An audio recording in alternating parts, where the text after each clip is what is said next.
Punjab assembly के दाखिली gate पर opposition ने अलामती भूख हड़ताली कैंप लगा लिया। कैंप कब तक जारी रहेगा जानने के लिए हमने राब्ता किया है डॉन न्यूज के नुमाइंदे वसीम रियाज से, जो इस वक्त ऑपोजिशन लीडर के हमरा मौजूद हैं। वसीम, बताइएगा मजीद क्या तफसीलात हैं?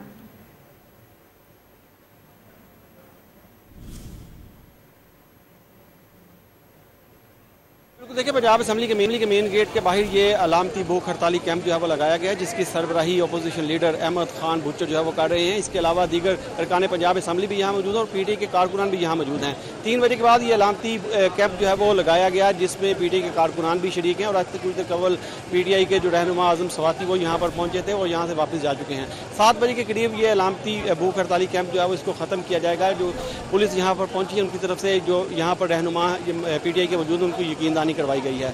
जैसे ही ये अलामती भूख हड़ताली कैंप यहाँ पर लगाया गया, उसके बाद पुलिस की इजाफी नफरी जो है वो यहाँ पर पहुँच गई। डीएसपी किला जो मुनव्वर डोगर उनकी सरबराही में एंटी राइट फोर्स के दस्ते यहाँ पर तैनात किए गए और इस तरफ आने वाले रोड को जो है वो ट्रैफिक के लिए मुकम्मल तौर पर बंद कर दिया गया और ट्रैफिक वार्डन की इजाफी नफरी यहाँ पर तैनात की गई ताकि मुतबादल रास्ते पर ट्रैफिक जो है वो चलाई जा सके। और पुलिस के एंटी राइट के दस्ते भी यहाँ अमन अमान की सूरत बरकरार रखने के लिए मौजूद हैं।